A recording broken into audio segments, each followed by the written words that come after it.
नंदिनी जी दिल्ली से। राधे राधे महाराज जी। महाराज जी, हमें कैसे पता चले कि भगवान हमारे से प्रसन्न है? क्योंकि संसार में रह कर कोई ना कोई गलती तो बन ही जाती है महाराज जी। जब निरंतर भगवान का स्मरण हो, शास्त्र विरुद्ध आचरण न हो, कोई पापाचरण न हो और संत समागम मिलता रहे, तो जान लेना चाहिए हमारे ऊपर भगवान बहुत प्रसन्न है। अब मोहि भाव भरोस हनुमंता, बिनु हरि कृपा मिले नहीं संता। संत समागम मिलता रहे, पापाचरण का त्याग हो, निरंतर भगवान के स्मरण का नाम जप का अभ्यास हो, तो भगवान हम पर प्रसन्न है। ये रुपया पैसा मिलना, नाना प्रकार की भोग सामग्री मिलना, नाना प्रकार का वैभव मिल जाना, ये पुण्यों का फल है, भगवान की कृपा का फल नहीं। सुत दारा धन लक्ष्मी पापियों के घर होए, संत समागम हरि कथा तुलसी दुर्लभ दोए। यदि संत समागम मिल रही, भगवान की कथा में रुचि हो रही, भगवान के नाम जप में रुचि हो रही है, तो हमारे ऊपर भगवान की कृपा है, भगवान हम पर प्रसन्न है। इसके अलावा हम भगवान की ओर प्रसन्नता को नहीं मानते। लोक वैभव की संपत्ति जो मरने के बाद हमारे साथ न जाए, वो भगवान की कृपा नहीं। भगवान की कृपा से भगवान का नाम जप चले, भगवान की कृपा से भगवान के भक्तों से प्रेम हो, भगवान की कृपा से भगवान की कथा में प्रेम हो, हमारे जीवन में भगवान का अस्तित्व आ जाए, इसी जन्म में हम भगवत साक्षात्कार कर लें, तो यह भगवान की प्रसन्नता है। अगर भजन चल रहा है ठीक, भगवान की कृपा है। संत समागम में रुचि है, भगवान की कृपा है। लीला कथा भगवान की सुनकर अश्रु आ रहा है, ये भगवान की कृपा है। इति चौधरी जी मथुरा से। राधे राधे महाराज जी। महाराज जी, नियम कानून के बिना पूजा सार्थक होती है क्या? हाँ, नियम कानून एक तरफ है, भाव एक तरफ है। किसका है?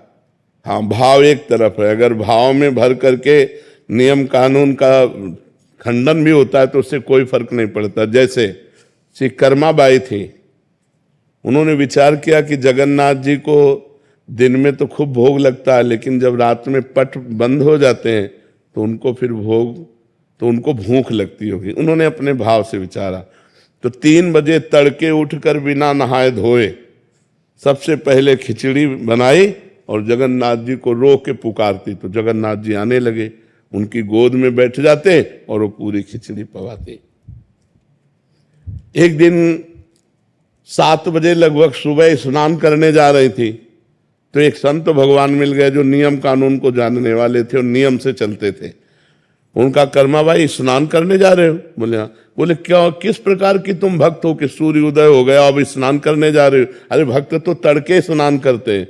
तो उनका, तड़के तुम ठाकुर जी का भोग बनाती है? अरे राम राम, कितना बड़ा अपराध करती हो, बिना स्नान किए बिना पवित्र हुए भोग बना के ठाकुर जी को, ये तो अपराध है। अब उन्होंने दूसरे दिन पहले स्नान और सब दिनचर्या की और भोग बनाया और बुलाया, तो जे ही एक कवल पवाया, सो वहां पर्दा मंदिर का हटने को, ठाकुर जी अंतर ध्यान हो गए, चले गए। अब वहां खिचड़ी मुंह में लगी थी, एक कवल केवल। तो जगन्नाथ जी के पार्षदों ने पूछा कि जय जय, अभी तो भोग पधराया नहीं, ये मुख में भोग कैसे?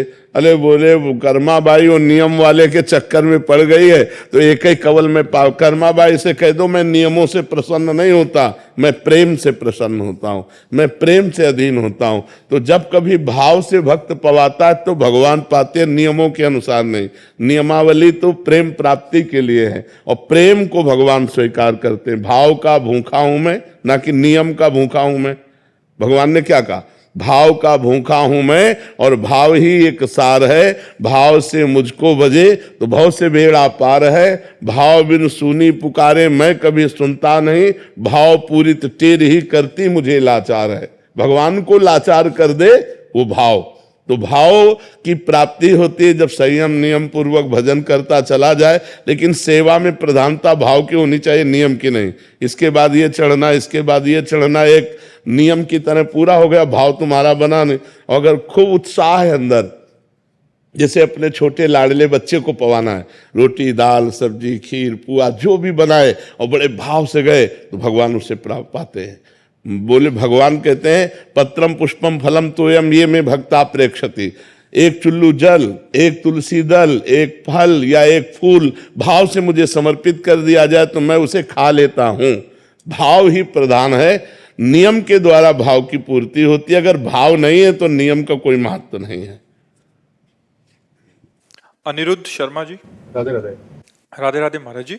महाराज जी, पहले के कुछ सालों में मैंने बहुत पाप किए, पार्टीज में जाना, गलत लोगों के साथ बैठना, हाँ, और कुसंग से गलतियां हो जाती। उस जीवन में खुश भी था। लेकिन एक महाराज जी कह रहे हैं कि कुंभ में गए रिसेंट, तो वहां साधुओं संतों का, आचार्यों का संग हुआ, तो इनको फिर ये सब अभी रुच नहीं रहा। और महाराज जी, क्या मुझे पहले पाप का भोगना पड़ेगा, या कोई मार्ग है जिससे मेरे पहले उन पापों से? सर्वधर्मान परित्यज्य मामेकम शरणम ब्रज अहम त्वाम सर्व पापेभ्यो मोक्षयिष्यामि मा शुचा। भगवान कह रहे मेरी शरण में आ जाओ।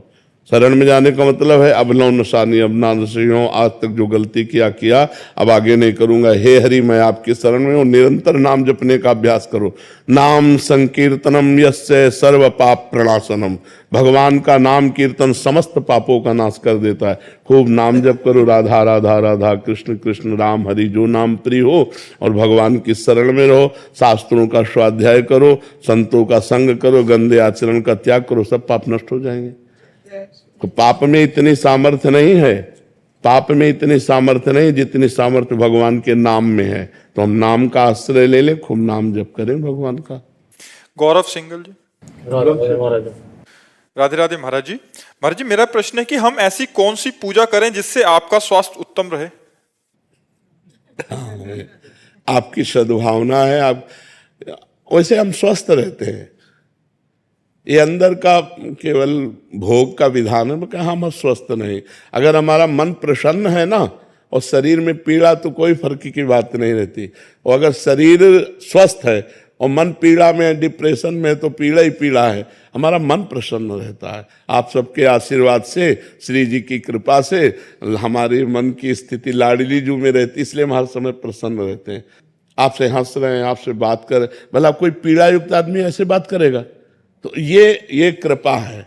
और हम चाहते हैं कि सब लोग भजन करो और ऐसी स्थिति प्राप्त करो कि बड़े से बड़े दुख को रौंद करके मुस्कुराते हुए निकल जाओ। भजन के द्वारा ये हो सकता है, रुपया के द्वारा नहीं हो सकता। ये हर किसी परिस्थिति में हम दुख में मुस्कुराएं, ये केवल भगवान के बल से हो सकता है, और दूसरी परिस्थिति में। तो आपका ये जो सद्भाव है, यही हमको आगे बढ़ा रहा है, हमको दुख से बचा रहा है। आप लोगों की सद्भावना, और कुछ करने की जरूरत नहीं। ये जो आप सद्भावना कर रहे हो ना, कि आप स्वस्थ रहो, आप सुखी रहो, यही सद्भावना हमको स्वस्थ रख रही, सुखी रख रही। बकाया अब तो जब तक प्राण नहीं जाएंगे तब तक वो भोगना पड़ेगा, क्योंकि किडनी फेल हो चुकी है। सब ब्रजवासियों का आशीर्वाद, संतों का आशीर्वाद, आप सबका प्यार ही हमको सुरक्षित किए हुए। चिंता मत करो, जब तक जिएंगे तो दहाड़ते रहेंगे, जब जाएंगे तो श्री जी के पास दहाड़ेंगे। जी। धर्मदास जी अयोध्या जी से। जय श्री राम। सीताराम महाराज जी, आपके चरणों में कोटि कोटि प्रणाम। महाराज जी, देहाभिमान की निवृत्ति कैसे हो? सदगुरु के चरण आश्रय से, किसी साधन से नहीं। क्योंकि जिस साधन का हम आश्रय लेते हैं उसमें कर्तृत्व भाव बना रहता है। अहंकार विमूढ़ आत्मा कर्ता हमिति मन्यते, उसमें अहम पुष्ट होता रहता है। और जब हम गुरु चरण आश्रित रहते हैं तो गुरुदेव भगवान की कृपा से 20 साल से मौन है। गुरुदेव भगवान की कृपा, उनकी आज्ञा पर रहने से अहंकार का नाश हो जाता है। तिनके संगति रहत जाति कुल मद सब नंसई, संतत सेवक सदा भजत जे श्री हरिवंशई। जो गुरुदेव आचार्य की शरण में रहता है, उनकी आज्ञा के अनुसार साधन करता है, तो धीरे धीरे धीरे उसका देहाभिमान गलित हो जाता है। और वो ये देख पाता है कि मेरे द्वारा जो भी आचरण हो रहे हैं वो यंत्रवत भगवान करा रहे हैं, वो गुरुदेव करा रहे हैं, मेरी सामर्थ्य नहीं है। जो गुरुदेव की चरण पंकज पराग का रज का सेवन करता है वो बहुत बड़भागी, देहाभिमानी रहित हो जाता है। जे गुरु चरण रेणु अनुरागी, ते लोकहु वेदहु बड़भागी। जे गुरु चरण रेणु सिर धरहि, ते जन सकल विभव बस करहि। बन्नो गुरु पद पदुम परागा, सुरुचि सुबास सरस अनुरागा। श्री गुरु पदनख मनिगन ज्योति, सुमिरत दिव्य दृष्टि ही होती। गुरुदेव भगवान की कृपा से देहाभिमान गलित हो जाता है। गुरुदेव भगवान की कृपा ही मोक्ष प्रदान करती है। गुरुदेव भगवान के वाक्य ही महामंत्र है। गुरुदेव भगवान की पूजा ही सर्वस्व पूजा है। ध्यान मूलम गुरु मूर्ति, पूजा मूलम गुरु पदम, मंत्र मूलम गुरु वाक्यम, मोक्ष मूलम गुरु कृपा। मोक्ष मूलम गुरु कृपा। तो गुरुदेव की कृपा से ही देहाभिमान का नाश होता है। ये हमने खुद देखा। जब गुरुदेव भगवान ने दर्पण दिखाया कि तुम क्या हो, तब समझ में आया कि अरे नहीं नहीं, ये तो गुरुदेव की कृपा से हो सकता है कुछ। तो गुरु कृपा ही केवलम, गुरु कृपा से ही देहाभिमान का नाश होता है। महापुरुषों का संग करे, उनके आश्रित रहे, खूब डट के साधन करे, पर साधन गुरुदेव की कृपा से हो रहा है ऐसा अनुभव करे तो देहाभिमान नष्ट हो जाता है। प्रकाश जी, तमिलनाडु से। महाराज जी राधे राधे। महाराज जी, भगवत गीता में 3 मुख्य योग का वर्णन किया है, कर्म योग, भक्ति योग और ज्ञान योग। महाराज जी, इनमें से कौन सा योग जीवन में सर्वश्रेष्ठ है? सब अपनी जगह श्रेष्ठ हैं। अपनी बुद्धि को देखना चाहिए कि मैं किस योग का अधिकारी हूं। यदि खूब कर्मठता है, कर्म प्रवीणता है, कर्म में रति है, तो निष्काम भाव से कर्म योग के अधिकार का वो प्राणी है, मनुष्य है। जो भगवान की चर्चा सुनते ही हृदय आसक्त हो रहा है, दैन्यता है, भगवान का नाम प्रिय लगता है, लगता मेरे से तो कुछ हो नहीं सकता, हे भगवान शरणागत प्रतिपाल। ना विषयों का संपूर्ण त्यागी है, ना उसे संसार का संपूर्ण ज्ञान है, वो अपने को अधम समझकर भगवान की तरफ, वो भक्ति का अधिकारी है। और जो बहुत विवेकशील है, तर्कशील है, और जो वैराग्यवान है, जो चरम सीमा की वस्तु को प्राप्त करने के लिए अपने प्राण तक देने के लिए तैयार, वो ज्ञान मार्ग का अधिकारी है। वैराग्यवान, विवेकशील, तर्कशील, बुद्धि प्रधान ज्ञान मार्ग, भाव प्रधान दैन्य भाव, शरणागति का भाव, अपने में असमर्थता भक्ति भाव, कर्मठ प्रवीणता, कर्म प्रवीणता, कर्मठता, ये कर्मयोग। तो अपने को देखना चाहिए कि अपना भाव किधर है, कर्म प्रधान है या भाव प्रधान है या ज्ञान प्रधान है। जिधर हो उधर मार्ग भगवान ने इसीलिए अलग अलग, सबको एक मार्ग में नहीं चलाया जा सकता, और सबका फल एक ही है। परिणाम में सबका फल एक ही, संसार बंधन से मुक्त होकर आत्मस्वरूप में स्थित होना ज्ञान मार्ग, संसार बंधन से मुक्त होकर भगवान के प्रेम में डूबना भक्ति मार्ग, संसार संबंध से रहित होकर के परमात्मा स्वरूप में स्थित होना कर्मयोग। वही परमात्मा है, वही भगवान है, वही ब्रह्म है। जो ज्ञानी लोग जिसे ब्रह्म कहते हैं, भक्त उन्हें भगवान कहते हैं, योगी उन्हें परमात्मा कहते हैं। तत्व एक ही है। समझ गए ना आप? ब्रिजेश कुमार जी बिहार से। राधा वल्लभ जी। महाराज जी श्री हरिवंश। महाराज जी, आपके चरणों में कोटि कोटि प्रणाम।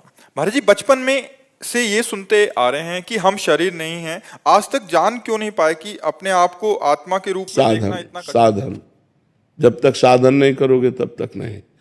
साधन करो, साधन करते करते साधन का अभिमान त्याग हो जाएगा, तब समझ में आ जाएगा। बिना भजन के बाद समझ में आ जाएगी। आपने पकड़ा है तो आपको ही छोड़ना पड़ेगा। जब आपको ज्ञान होगा तभी तो आप छोड़ सकते हैं। संसार ने आपको पकड़ा है क्या? नहीं। वस्तु, व्यक्ति, स्थान, संसार का स्वरूप ये जड़ है। आप चैतन्य अविनाशी सच्चिदानंद भगवान के अंश हैं, तो जड़ चैतन्य की गांठ कभी पड़ी नहीं सकती। लेकिन आपका संबंध न संसार से था, न है, न रहेगा, पर आपने पकड़ रखा है। संसार ने आपको नहीं पकड़ रखा है। तो आपको जब तक ज्ञान नहीं होगा तब तक आप संसार का राग नहीं त्यागेंगे। हम पकड़े तो हम ही को छोड़ना पड़ेगा। जबरदस्ती कोई कितना भी करे थोड़ी छूट जाएगा। बंदे कीर मरकट की नाई, तो हम ही ने पकड़ा है। अब ये हमको ज्ञान हो आंतरिक, बाह्य ज्ञान से ये नहीं होता। ये बाह्य ज्ञान से नहीं छूटने वाला कि हम आत्मा हैं, हम शरीर नहीं है, ऐसा कहते हुए भी भोगों में जाओगे जब तक भजन नहीं होगा। बारी मथे घृत होए बरु, सिकता ते बरु तेल, और बिनु हरि भजन न भवतरी, या सिद्धांत। डट के भजन करो, अभी ज्ञान प्रकट हो जाएगा। पवित्र आचरण करो, पवित्र भोजन, शास्त्र स्वाध्याय, संयम से रहो, और फिर अपने आप सतमार्ग में बढ़ेगी बुद्धि। और जैसे जैसे बुद्धि बढ़ेगी तो आपको दिखने लगेगा कि ये संसार मेरा नहीं। अच्छा, किसका हुआ है संसार? पूरा जीवन पढ़ लिख करके बड़े पदाधिकारी बने, करोड़ों अरबों रुपए कमाए, मकान बनाया, लड़का बच्चा परिवार, मर गए, एक चौवन्नी पास नहीं, कुछ साथ नहीं जाएगा, तो पूरा जीवन बेकार हो गया ना। अब अगले जब योनि में जाओगे तो इनकी याद रहेगी क्या? जैसे पिछले योनि में हमारा पूरा परिवार सब कुछ था, अब याद है क्या? नया फिर दुकान मकान, फिर ये कब तक चलता रहेगा? अनंत जन्म हो गए यही करते हुए। ये ज्ञान होता है जब भजन करता है जी, तब अरे ये मेरे नहीं है, मैं तो भगवान का हूं, मैं परमात्मा स्वरूप हूं। ये बिना भजन के थोड़ी ज्ञान आ जाएगा। पूरा जीवन बर्बाद कर रहे हैं लोग, खूब पूरा जीवन पढ़ाई में लगा दिया, खूब कमाई में लगा दिया, बुढ़ापा आ गया, भोग भोग करके इंद्रियां शिथिल हो गई, मर गए, हाथ कुछ नहीं लगा। जब यहां से गए तो वही पाप की गठरी और पुण्य जो हाथ लगा, कुछ नहीं रहा। भजन तो किया नहीं, अगर भजन किया तो वही साथ जाएगा, अन्यथा यहाँ पे कुछ। और सब जानते हैं, और जान करके सब अनजान बने हुए, सब उनको लगता है वो मरा मैं थोड़ी मरूंगा, उनको लगता है उसका छूटा मेरा थोड़ी छूटेगा, मेरा तो सब मेरे साथ जाएगा। ये जीव का अज्ञान भगवान से विमुख करके दुर्गति कराता रहता है। निपुण जी दिल्ली से। श्री राम। महाराज जी आपके चरणों में कोटि कोटि प्रणाम। महाराज जी, प्रेम भाव भक्ति या शास्त्र अनुसार भक्ति में किससे ज्यादा अपनापन आएगा? बिना शास्त्र अनुसार भक्ति किए प्रेम भाव प्रकट ही नहीं होता। तस्मात् शास्त्रम प्रमाणम ते कार्य कार्य व्यवस्थित, वो दो भाग नहीं है। प्रथम सीढ़ी है शास्त्र के अनुसार चलो, कर्म करो, शास्त्र के अनुसार हर कर्म करके भगवान को समर्पित करो, नाम जपो, भगवान की लीला कथा सुनो, भगवान का स्मरण करो, भगवान नाम कीर्तन करो, इसी भक्ति से प्रेम योग आ जाएगा। प्रेम ऐसे थोड़ी प्रकट हो जाता है, साधन भक्ति करते करते फिर अनुराग भगवान से प्रकट हो जाता है। जब बहुत समय तक कथा सुने, भगवान नाम कीर्तन करे, शास्त्र मर्यादा के अनुसार चले, तो जब नव लक्षण भक्ति कराहें तब तीन प्रेम लक्षणा पाहे। नवधा भक्ति का अनुष्ठान करते करते प्रेम लक्षणा भक्ति जागृत हो जाती है। प्रेम लक्षणा स्वयं थोड़ी होती है, भजन न सेनी प्रेम की। प्रेम रूपी ऊंचाई पर चलने के लिए खूब भजन करना पड़ेगा। और भजन न होई संग बिनु भजन बिना नहीं प्रेम, छिन्हू भजन छाड़िए धरिए या ध्रुनेम। बिना भजनानंदी महात्माओं के संग के भजन नहीं होता, बिना भजन के प्रेम नहीं होता। तो तस्मात् शास्त्रम प्रमाणम ते कार्य कार्य व्यवस्थित हो। कार्य और अकार्य की व्यवस्था शास्त्र में जो की गई है उसके अनुसार चला जाए, और नाम जप किया जाए, कीर्तन किया जाए, भगवत कथा सुनी जाए, भगवत सेवा की जाए, परोपकार किया जाए, तो हमारे अंदर प्रेम लक्षणा भक्ति जागृत हो जाएगी।